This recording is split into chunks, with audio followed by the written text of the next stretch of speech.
They say love can take you places, but sometimes it takes you far away from yourself.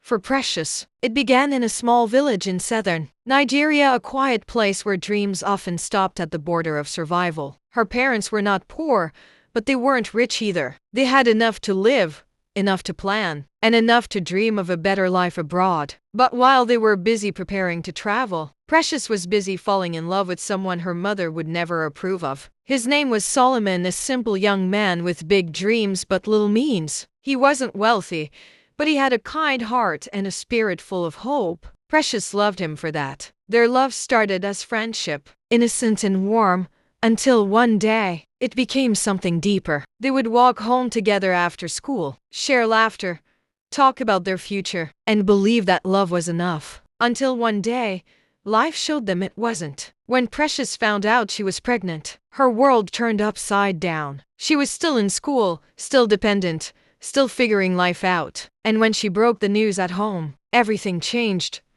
Her mother was furious. "You have ruined everything, Precious," she shouted. "Do you know what you've done to this family?" Her father didn't say much. He was hurt, disappointed, but he simply said, "What's done is done." Her mother couldn't let it go. She had been preparing their travel documents, working on their visa, planning a new life outside the country. To her, the pregnancy was a stain, a burden that would hold Precious back and embarrass the family. Months passed, and Precious gave birth to a baby girl, small, soft, beautiful, and full of life. She named her Mira, and though everyone around her felt anger or disappointment, Precious felt something new: a mother's love. But that love was soon tested. One morning, about a month after Mira was born, Precious woke up before sunrise. She carried her baby, wrapped her in a soft cloth, and walked down the road to Solomon's house. Solomon wasn't at home. He was in school, trying to keep his life together. His mother opened the door, surprised to see Precious standing there.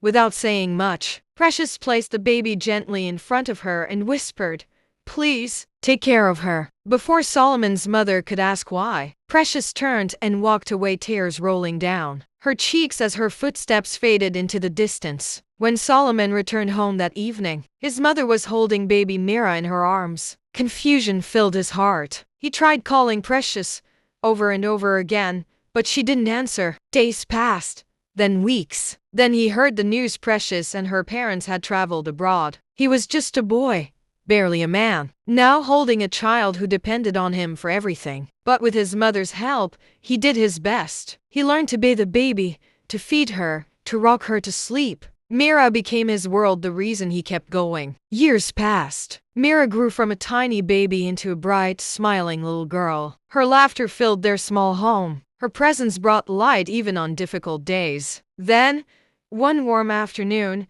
everything changed again. Solomon was sitting outside the compound, watching Mira play with her friends, when a black car drove in. It was rare to see such a car in their village, and even rarer to see who stepped out. It was Precious. She looked different, more mature, well-dressed, her hair neatly braided, her eyes carrying a heaviness he had never seen before. For a moment, they both stood there, silent. Then she spoke, her voice trembling. "Solomon, I'm sorry." He looked at her for a long time, unsure what to say. The memories, the pain, the sleepless nights, they all came rushing back. And after a long silence, he asked one question that pierced her heart. "If you see your daughter now," he said slowly, "can you recognize her?" She blinked, unsure of what he meant. Solomon called Mira, and then 3 other little girls around her age. They ran out, laughing and carefree, unaware of the storm between the adults. "Pick your daughter,"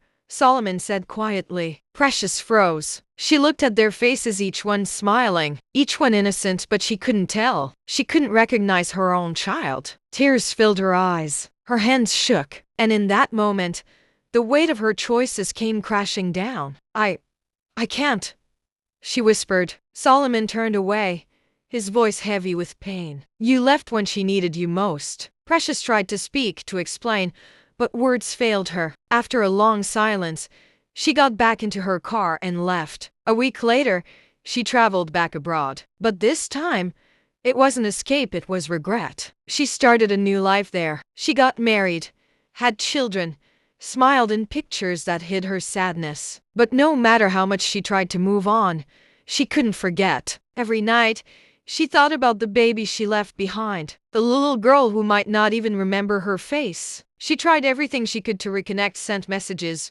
called old friends, even came back years later to search for Mira.